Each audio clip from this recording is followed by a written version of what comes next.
안녕하세요 여러분. 일요일 아침 금융시장 브리핑입니다.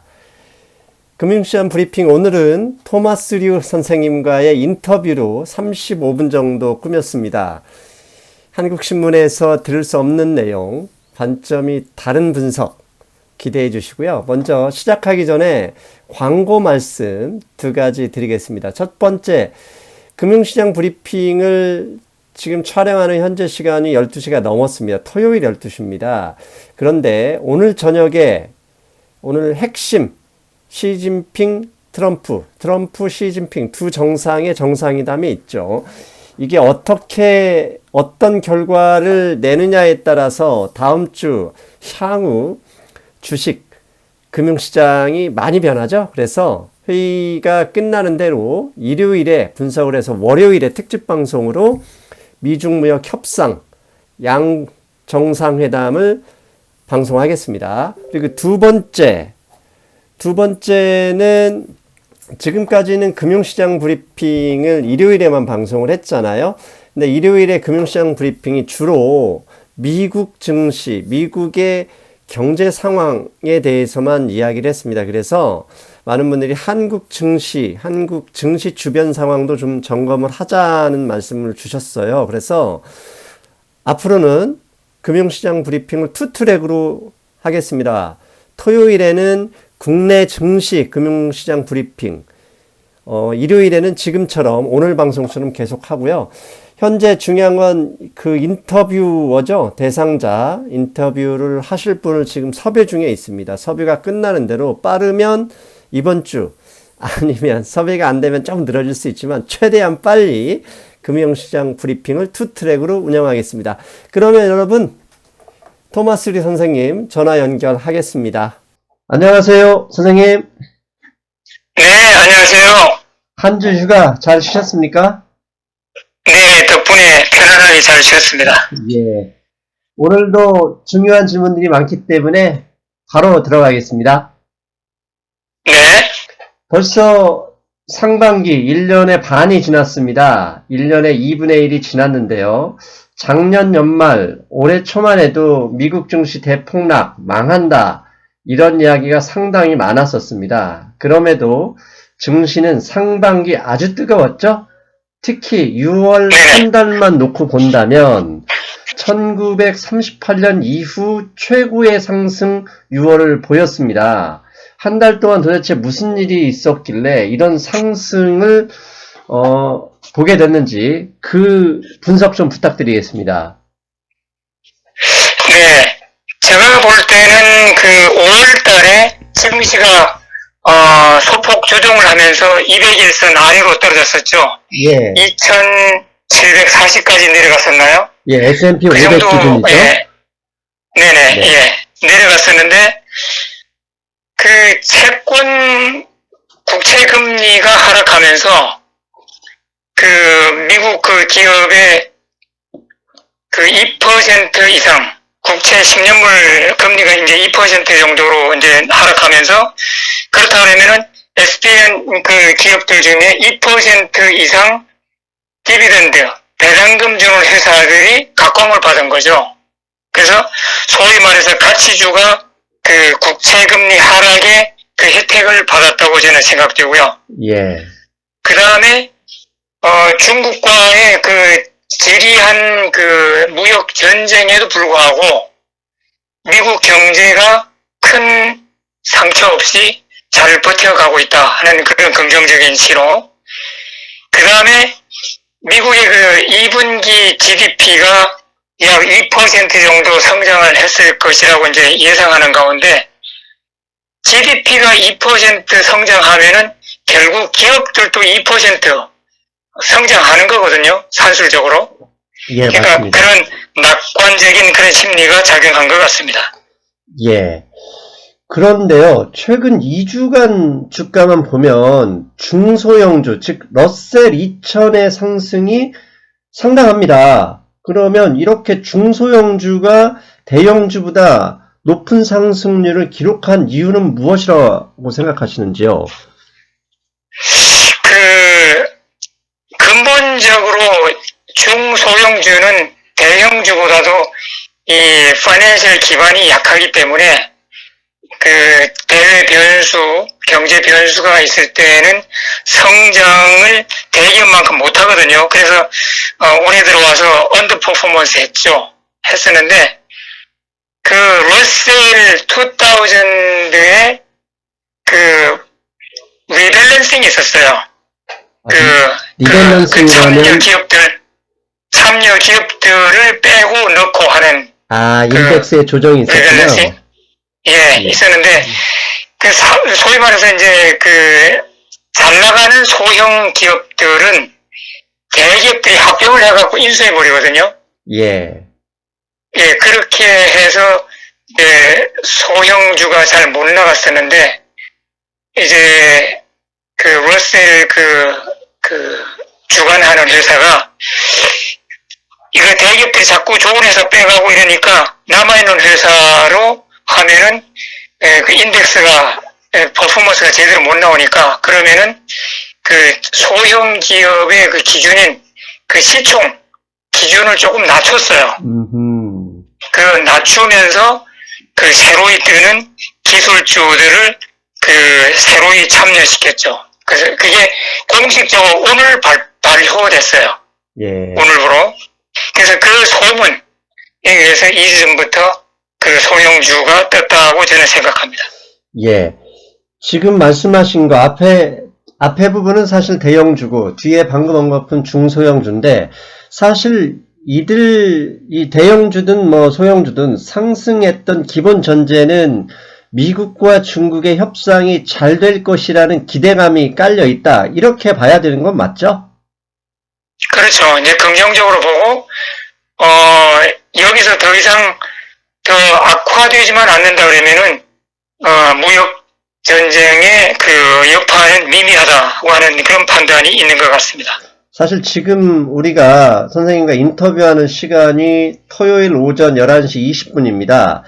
이따 저녁에 시진핑, 트럼프 이 두 정상이 어떠한 협상 결과를 보여주냐에 따라서 사실 우리 방송도 완전히 달라질 수 있어요. 그런데 사실 우리가 그렇죠, 네. 예측할 수는 없기 때문에 일단 금융시장 브리핑을 하고 오늘 저녁에 트럼프 시진핑 두 정상의 회의 결과를 가지고 월요일날 긴급방송을 할 텐데, 이따 저녁 때 제가 다시 한번 우리 선생님 연결할 수 있습니다. 왜냐하면 미국의 투자은행들, 그 다음에 미국의 금융시장의 반응도 궁금하거든요. 이따가 좀 부탁드리겠습니다. 네. 예. 그리고 세 번째인데, 최근 트럼프 대통령이 캐피탈 게인 텍스를 법안을 만드는데 의회를 이렇게 우회하겠다는 뉴스가 나오고 있습니다. 먼저 캐피탈 게인 텍스가 무엇인지 좀 설명 부탁드릴게요. 네, 캐피탈 게인 텍스는 한마디로 금융 상품을 매매하는 과정에서 수익이 생기잖아요. 예. 그 수익에 대한 텍스를 캐피탈 게인 텍스라고 그러는데, 네. 이 트럼프 대통령이 추구하는 캐피탈 게인 텍스는 뭐냐면은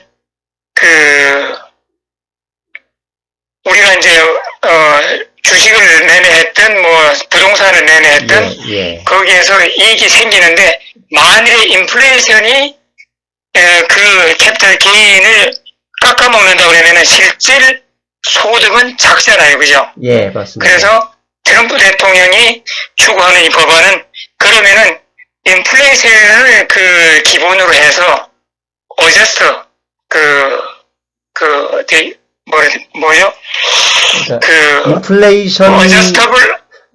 제가 설명드릴게요. 인플레이션율보다 높은 수익이 발생할 때 인플레이션율은 빼고 세금을 이렇게 부과하자, 그런 의미인가요?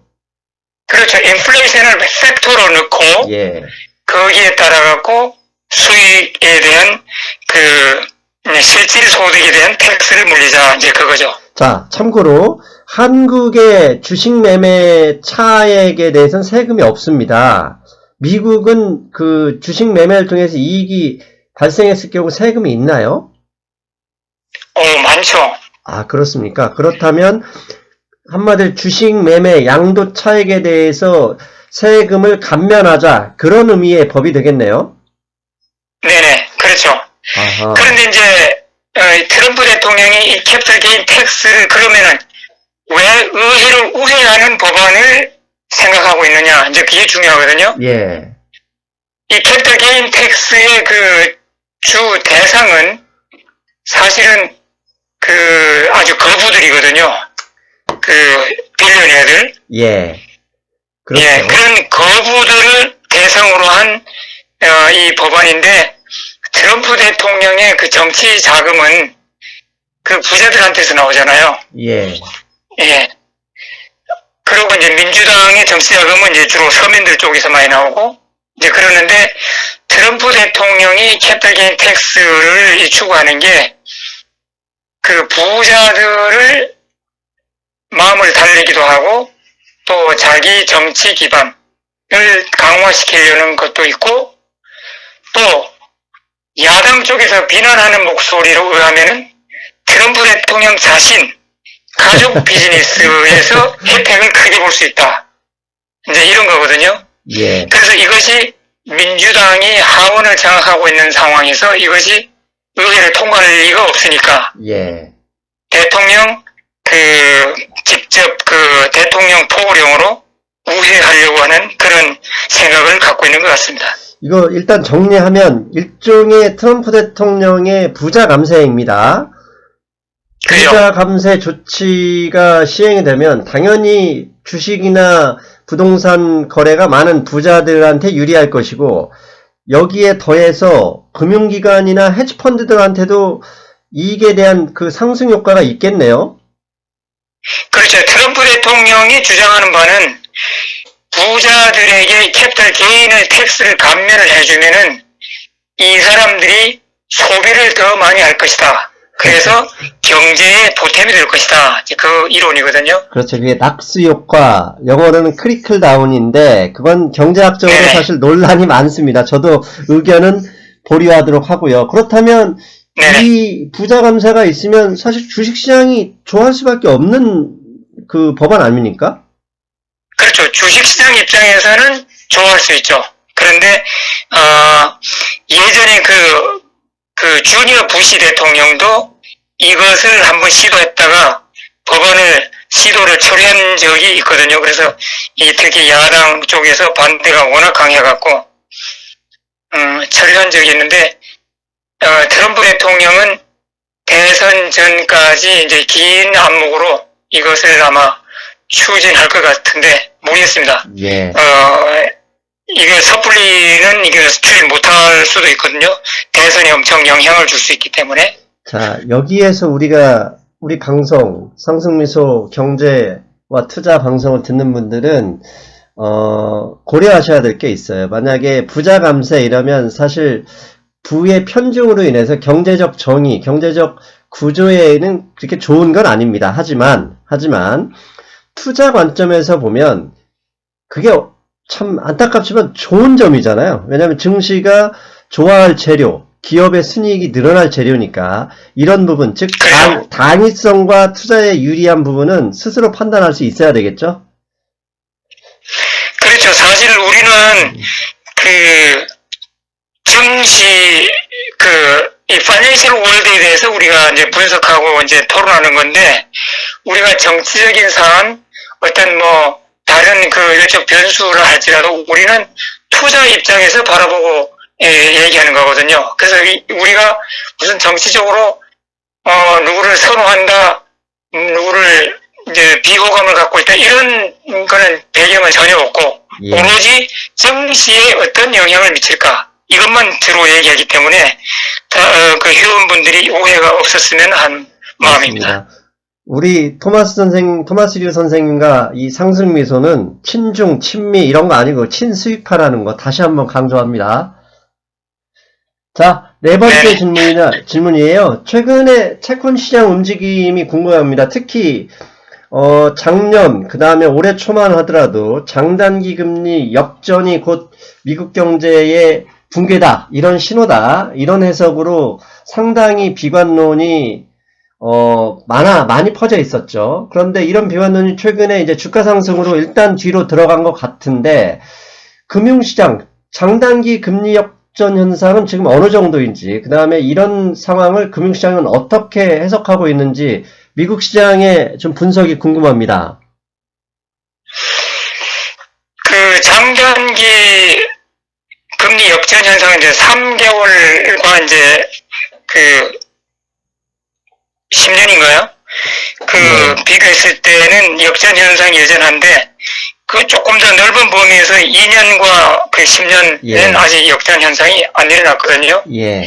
그리고 이제 그 비관론자들이 이제 채권 금리 갖고 리세션이 임박했다. 미국 경제가 망할 수도 있다. 뭐 세계적인 금융 대란이 올 수 있다. 이렇게 자꾸 이렇게 공포감을 심어주고 있는데, 이거를 채권 금리만 갖고 바라보지 말고요.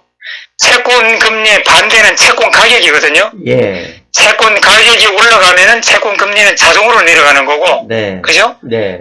채권 금리가 상승하면은 채권 가격은 또 자동으로 내려가는 거고, 반대 시소 같은 그런 모습인데, 우리가 채권 금리만 바라보지 말고요, 채권 가격도 좀 바라보자고요. 어떻게 되냐면은, 그러면은 전 세계의 중앙은행들 일단 보이고 채워야 되잖아요. 예. 그 다음에 세계 각종 연금, 기금 다 있는데, 이 지금 전 세계적으로 파이낸셜 이 마켓이 이제 서로 얽히고 설켜 있는 이런 상황에서, 그러면은 어디에다가 투자해야지 가장 안전한 수익을 얻을 수 있을까요? 미국 국채뿐이 없어요. 유럽 국채, 일본 국채 마이너스입니다. 그렇죠. 예. 그 투자금에 소득이 없어요. 그러면은 그 대형 외국 기관들, 각 나라 중앙은행들이 투자할 곳은 미국 국채뿐이 없습니다.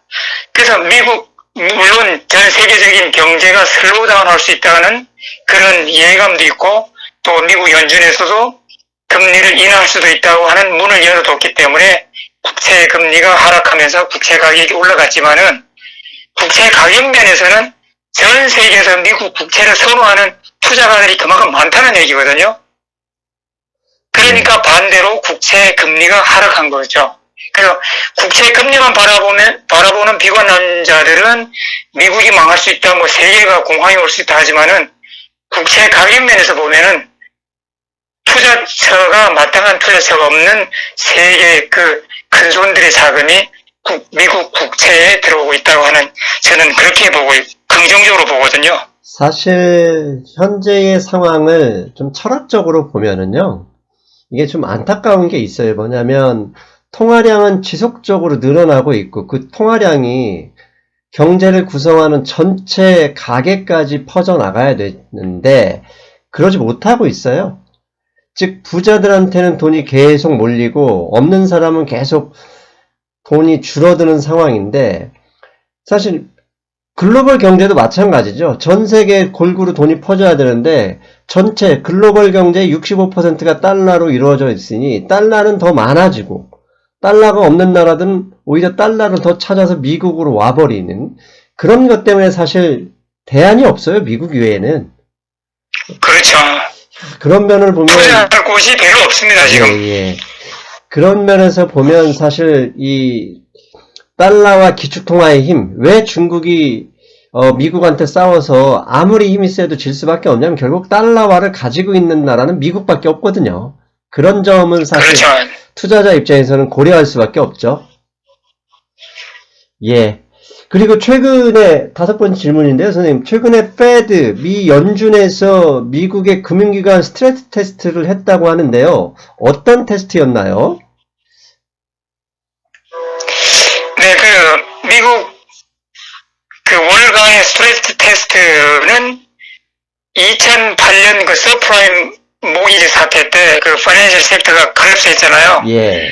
이제 그때는 아무런 준비도 안 돼 있고, 어떤 경제적인 충격이 왔을 때, 미국의 대형 뱅크들이 어떻게 버텨나갈 수 있어요? 어떻게 대처할 수 있는지 어떤 기준점이 없었어요. 그래서 2008년도에 파이낸셜 섹터가 이제 멜트다운 된 이후에, 페드에서 그 기준을 마련했죠. 그러면은 매년 미국 대형 뱅크들, 또 7개 뱅크를 미국 내에 들어와서 영업하는 뱅크들, 이런 뱅크들의 한번 최악의 경제 상황이 닥쳤을 때 이 뱅크들이 대처해 나갈 수 있는가, 그거를 시뮬레이션 돌리는 거죠. 그래서 그 테스트에 합격하면은 이제 괜찮은데 합격을 못하면은 지준율이라나 그거죠. 지급 준비율 올리고 하여튼 이런 내실을 강화하라는 이제 지시가 떨어지죠. 자, 이제 그런 테스트인데. 예, 자, 여기서 잠깐 네. 제가 부연 설명 드리면, 상승뉴스 경제방송 오랫동안 봐오셨으면, 경기 침체는 걱정할 게 없다는 게 제 일관된 주장입니다. 그런데, 경제 위기는 무엇이냐? 부채 위기고, 부채 위기라는 게 결국은 은행의 부실화입니다. 신용화폐 시스템에서 돈은 은행의 대출을 통해서 발생하므로, 은행이 부실화돼 버린다.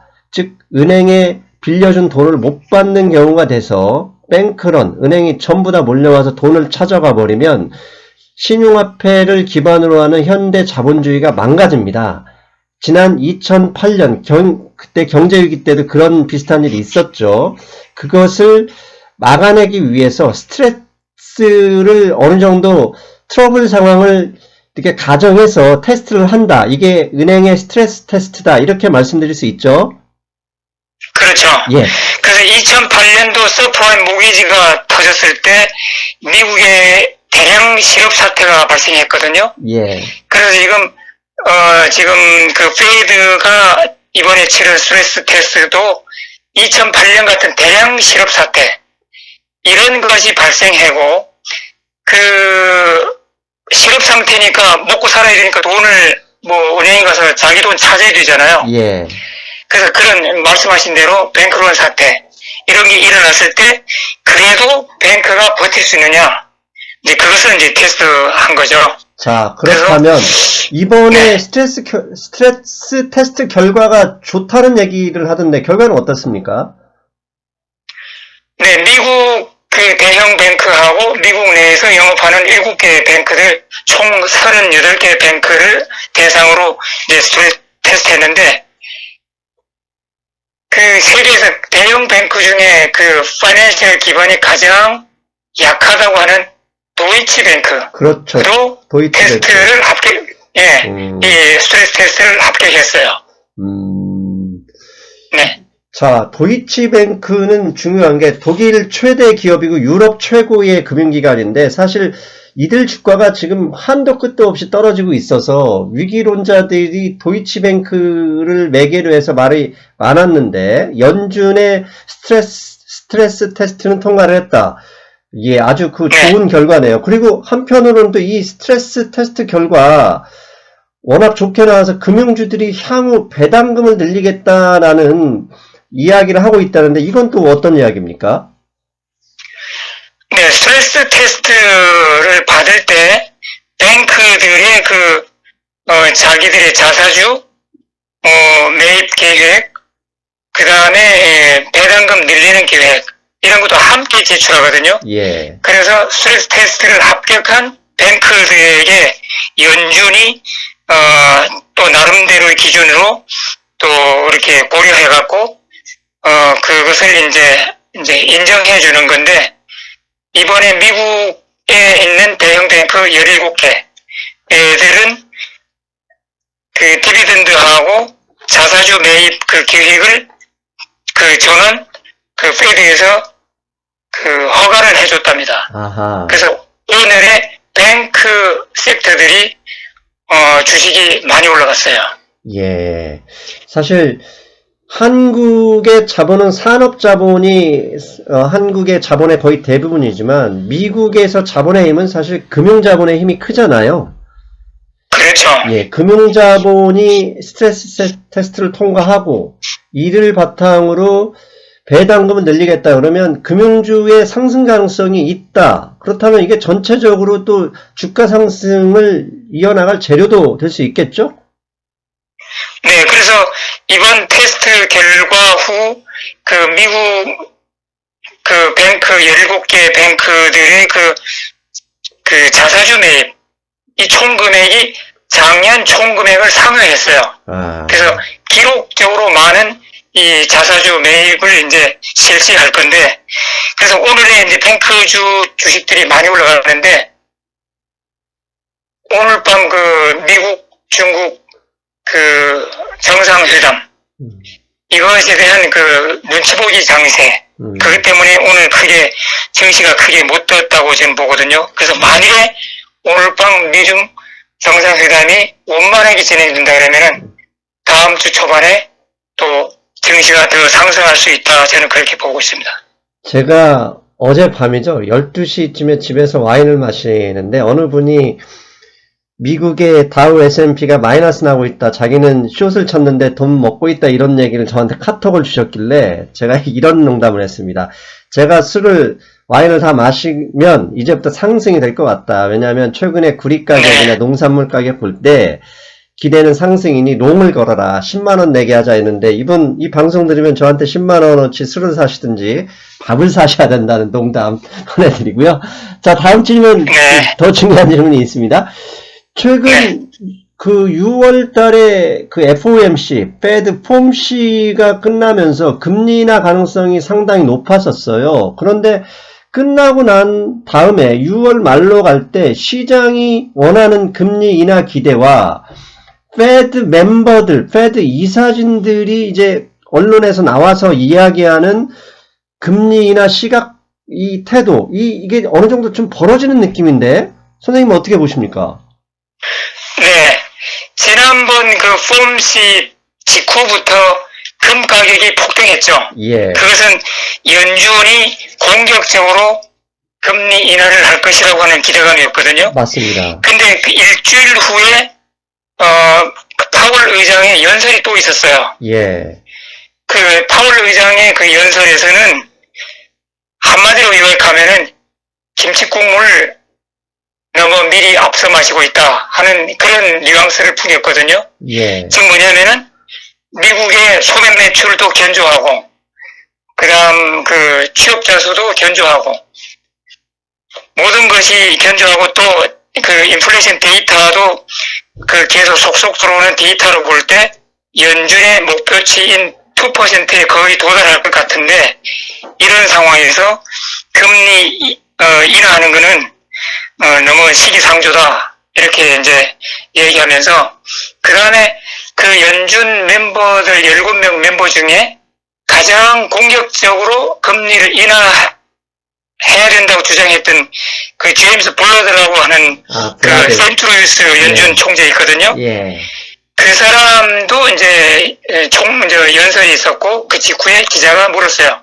지금도 여전히 올해 7월 달에 0.5포인트 보통 연준이 0.25포인트씩 움직이잖아요. 예. 근데 블러드에게 지금도 여전히 0.5% 금리 인하를 할 것이라고 당신은 생각하느냐? 그러니까 블러드가 뭐라 했냐면은 0.5%는 너무 과하고 보험 차원에서 0.25%는 적당할 수 있다. 이렇게 언급한 이후로 그 시점 이후로 폭등하던 금 가격이 팍 꺾였어요.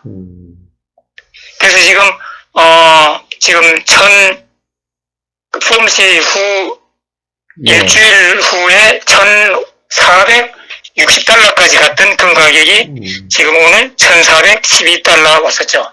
그래서 제가 생각하기엔 그렇습니다. 오늘 밤 미중 정상회담이 원만하게 진행되고 7월 첫 주 그 취업자 수가 지난달 75,000개를 상회해서 나온다고 그러면은 금 가격은 더 내려갈 수 있고 또 7월 금리 인하는 없을 수 있다. 저는 그렇게 보고 있습니다.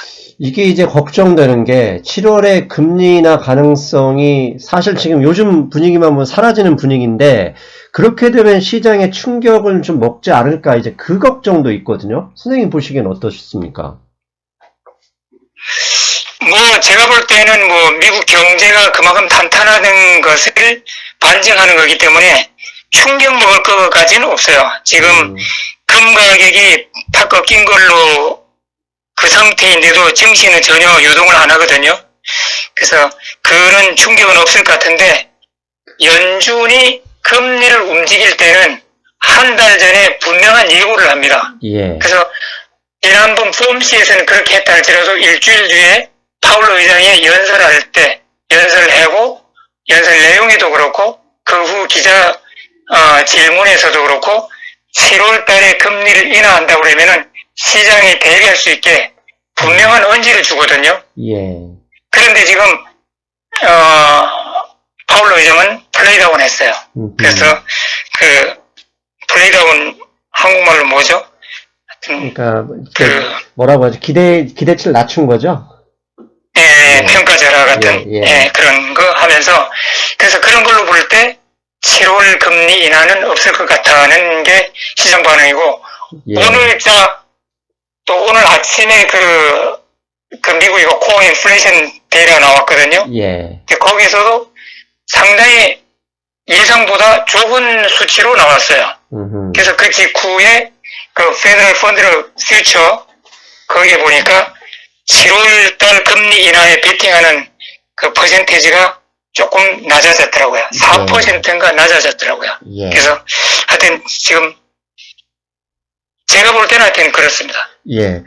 그리고 월초에 그 빵 주식들, 특히 페이스북, 아마존, 구글, 이 주식들이 5% 가까이 충격적인 하락을 보였던 이유가 반독점법이었죠. 이거 독점이니까 기업을 쪼개야 될 수도 있다라는 그런 그 두려움이죠. 두려움 때문에 잠깐 하락했었는데, 그럼에도 불구하고 6월 한 달 동안 이 빵을 매개로 한 기술주들을 보면 상승이 상당한 수준이었어요.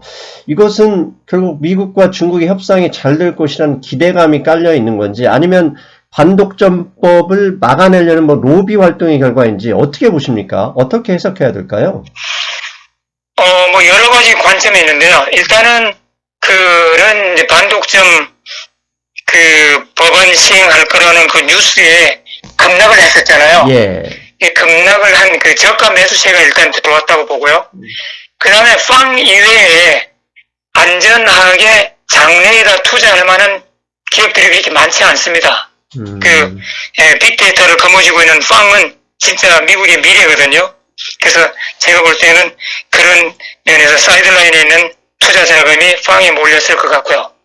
그 다음에 또 하나는 반독점법이 시행돼서 기업들이 분할된다 할지라도 그래도 큰 손해날 거 없다 하는 그런 심리가 깔려 있어요. 워낙 이제 기술적으로 탄탄한 회사들이기 때문에 또 이제 그 회사들의 이제 로비 같은 것도 영향을 미쳤을 것 같고요. 맞습니다. 제가 가끔 뭐 미국과 중국이 화웨이를 매개로 해서 아무리 치고받는다 해도 4차 산업혁명의 핵심이라는 AI, 자율주행, 5G 이 흐름은 막을 방법이 없다. 결국은 흘러간다. 즉 빵이라는 주식들도 결국은 AI 뭐 이런 관련인 거잖아요. 그것 때문에도 그렇죠. 결국은 세상의 흐름을 아무리 반독점이라 하더라도 바꿀 수 없다. 그렇게 해석하는 게 맞을 것 같아요. 네네. 예. 그리고 이제 마지막으로 최근에 오늘 새벽 뉴스에 보면 애플이 맥 프로 생산 기지를 미국에서 생산하고 있었는데 오히려 중국으로 공장을 이전하겠다고 발표를 했습니다. 이건 또 어떻게 해석해야 됩니까? 제가 뭐 이런 얘기하면 또 뭐 반 트럼프 뭐 민주당 뭐 이렇게 말할 수 있는데 미국의 뭡니까 잘 나가는 그 기술주 대기업들 예. 그런 거의 모두 반 트럼프 진영에 있어요. 네. 그래서 트럼프에게 할 말은 다 하고 하여튼 그러는데 이 애플도 마찬가지거든요. 그 애플은 오로지 그 회사의 그 이익만을 위해서 움직이지 트럼프 대통령의 그 무역 전쟁 뭐 이런 것에 별로 동조 안 하는 그런 느낌이 들고요. 그래서 결국 뭐 저는 내부적인 건 모르지만은 애플 회사가 자체 분석하기에 미국보다는 인건비가 더 저렴한 중국으로 생산 기지를 옮기는 것이 더 이익이 되겠다 하는 판단이 섰을 겁니다. 이게 맥프로 이 생산은 뭐 저임금을 필요로 하는 그 노동 집약적인 그런 산업에 속하거든요. 그래서 미국에서 상당히 이익 내기가 힘들었을 겁니다. 저는 그렇게 보고 있습니다. 저는 거기에 한 가지 더 더하자 그러면 사실 우리 속담에 네. 꽝 잡는 게 매다라는 얘기 있어요. 이게 뭐냐면 앞에서 자본, 기업은 결국 이익을 내기 위한 집단이고 이 자본에 있어서 이익은 도덕과 애국심 이런 게 없어요. 오로지 수익만 있을 뿐이에요. 그렇죠. 그런데 예, 맞는 말씀입니다. 예, 기업들은 어디에서 이익을 내냐? 시장이죠, 시장. 수요 시장. 얼마나 우리 물건을 살 수 있는 시장이 있느냐 싸움인데 트럼프의 대선과는 다르게 기업들은 중국이라는 내수 시장을 포기할 수가 없어요. 당장에 화웨이와 거래 금지한다. 그러니까 인텔이란 주식이 올라가지 못하잖아요. 왜냐하면 인텔의 매출의 거의 대부분이 중국에서 있는데 중국을 막아버리면 이 인텔, 텍사스 인스트루먼트는 주요 반도체 기업들은 매출을 어디에서 낼 것이냐. 이 대안이 없거든요. 사실 결국은 우리는 시장의 관점에서 읽을 수 있어야 되지 패권 전쟁이라는 관점만 자꾸 하면 사실 투자하기는 어렵다고 봅니다. 그런 면에서 선생님이 말씀하신 거라고 저는 생각하고 있거든요. 네, 중국의 인구가 워낙 많고, 또 중국, 이런 나라도 이제 예전에 생산 수출 주도적인 산업에서 이제 내수시장 강화, 예. 이쪽으로 변하고 있거든요. 예, 그래서 앞으로 중국의 내수시장은 엄청나게 커질 겁니다. 그렇죠. 그렇다 그러면은, 진짜 기업 입장에서는 결코 포기할 수 없는 시장이죠. 예. 사실 독일이 왜 거의 많은 기업들의 기술을 중국으로 이전하고 중국은 지금 한국보다 중국 시장에 더 밀접하게 연결되어 있는 나라가 독일이잖아요. 결국 그런 이유도 내수시장 때문인 거거든요. 독일에 있는 그렇죠. 시장은 작고 중국의 시장이 크기 때문에 결국 줄 건 주고 시장을 얻자 이런 거기 때문에 미국 기업도 뭐 이와 다를 바가 없다고 생각합니다. 그렇죠. 예. 자, 오늘 아주 중요한 이야기들. 결국은 또 이런 전망이 효과를 내려면 오늘 밤에 미국과 중국의 협상이죠. 미국과 중국의 협상이 어떻게 끝나는지는 제가 이 방송 나가고 일요일에 열심히 준비해서 월요일에 특집 방송으로 내보낼 생각인데 그때 미국 시장 반응 좀 선생님 좀 연결하겠습니다. 네네. 예, 이번 주도 고생하셨고요. 주말 푹 쉬십시오. 네, 수고하셨습니다. 여러분 잘 들으셨죠? 오늘도 역시 알찬 방송 주셨습니다. 저는 월요일 미중 무역 협상 결과를 가지고 찾아뵙겠습니다. 월요일 날 뵐게요. 안녕.